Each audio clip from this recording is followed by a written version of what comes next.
Эрүүл мэндийн сайдын А139 дугаар тушаалаар хүн амын нас цэхүүс эрүүл мэндийн эрсдэл суурилсан халдварт болон халдварт бус өвчнийг эрт илрүүлэх шинжилгээ онцлогоо хийх журам батлагдсан гарсан байгаа.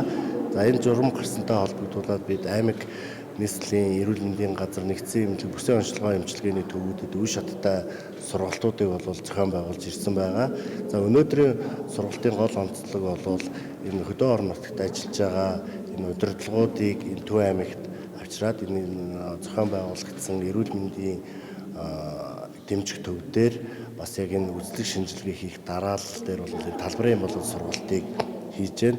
За энэ сургалт бол баттгах сургалт байгаа. Тэгээд аймаг орон нутаг бас яг бид нар юун дээрээ яаж зохион байгуулалт хийх боломжтой байна, алдаа гарах магадлал юу вэ, энийг яаж залруулах боломж байна гэх мэтчлэн энэ арга хэмжээнүүд дээр суралцах буюу одоо бид нар 5 дугаар сарын 1-ээс эрт илрүүлэх шинжилгээ онцлогоо маань эхэлж байгаа. Үүний өмнө бас удирдлагуудаа бол мэдээлэлээр хангасан очоод орон нутагта зохион байгуулалт дээр анхаарах гол асуудлуудаар мэдээлэл өгсөн юм сургалт зохион байгуулагдаж байна.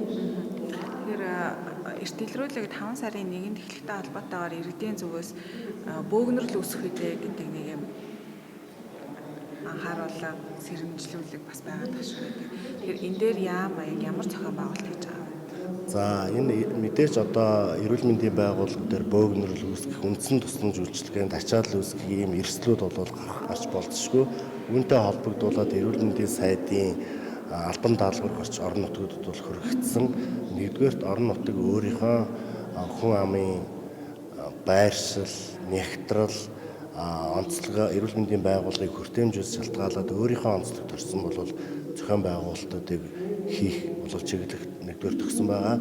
За хоёрдугаарт сум өрхийн эрүүл мэндийн төвүүдээс иргэдэд урилга хүрэгдэн та одоо энэ эрт илрүүлэг үзлэг шинжилгээтэй хамрагдах хугацаа болсон байна гэдэг энэ урилга хүрэгдэн. Мэдээж иргэд энэ урилгаа хүлээж авсны дараа энэ эрүүл мэндийн байгууллагатаа хандах нь зөв байгаа. Тэгээд 5 дугаар сарын 1 болж ийн гээд гүгээд очихгүй нь шүү дээ.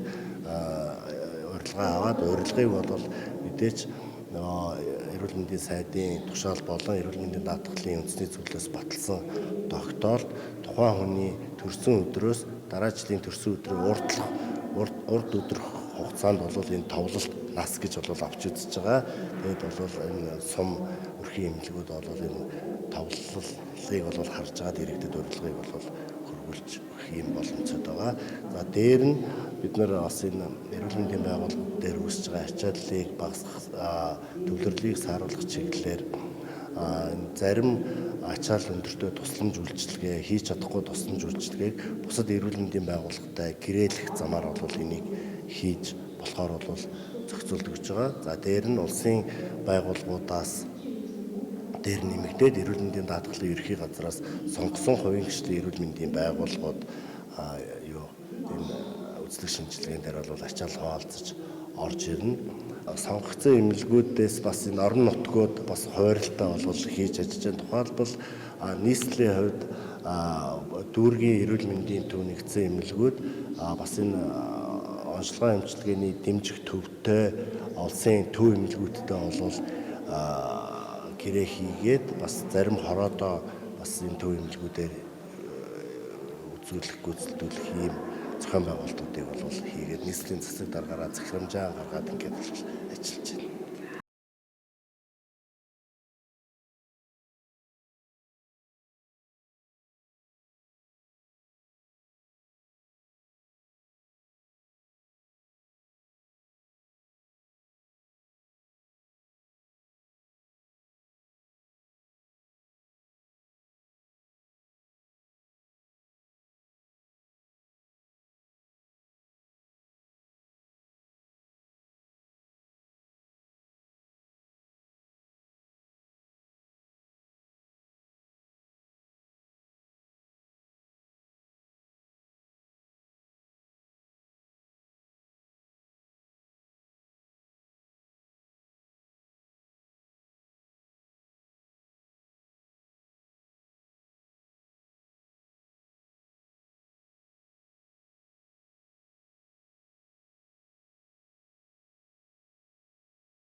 Баярлагдсанараа. 5 сарын 1-ээс өмнө 20 хэд ингээд юу яа. 100 хэдэн мянга харагдахгүй. Энэ ч дандаа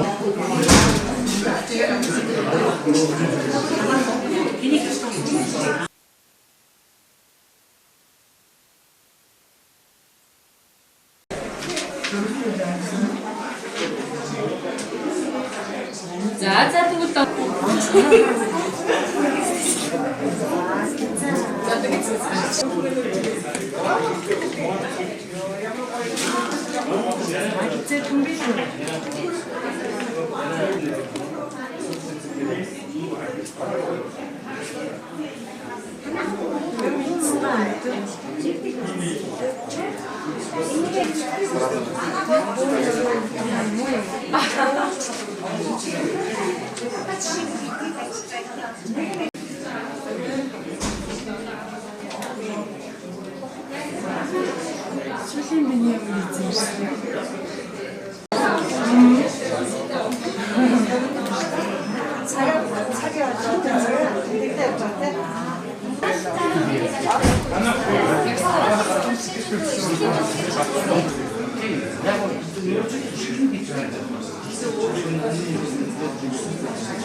Дандаа ядчих нэг удаагийн чи ийх болсон. Мөнгөн ч гэсэн үү? Тийм.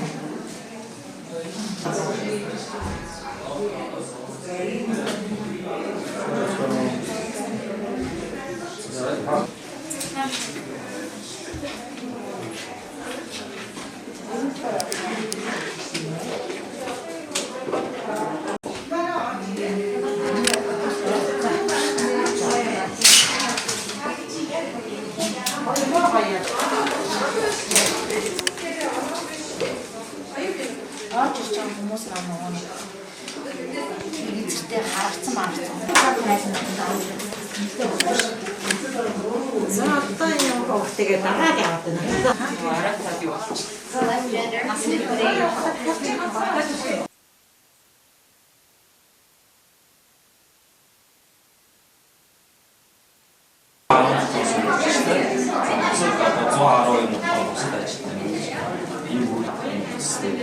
Тэгээд бидний энэ шиг манай ерөнхийдөө хитээн эмчнүүд боловч хийсэн юм шиг зүгээр. Бүх эмчнүүдийн хийсэн.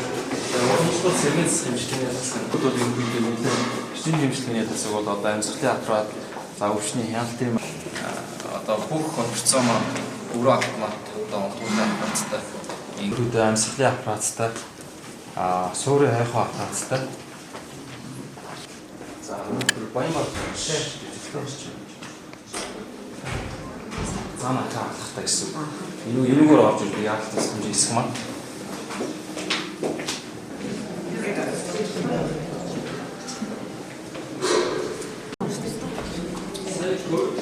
Гөрнөг он ерөнхийдөө манай ханы систем бас өчтөрч ханаас.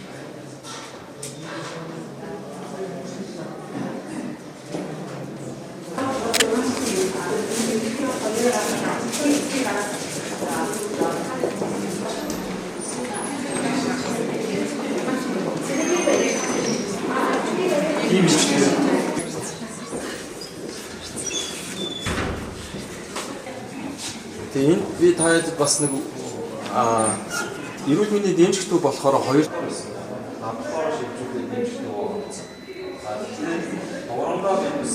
сэрэг хөвгтэй шийдсэн. Одоо бас ер нь бол өөрөө орнгийн ажилтнууд айцтай ажилладаг. Финтакс гэх манай хөрөлдөө онцлог байж байгаа сая. Тийм бүс ирсэн. Хоёр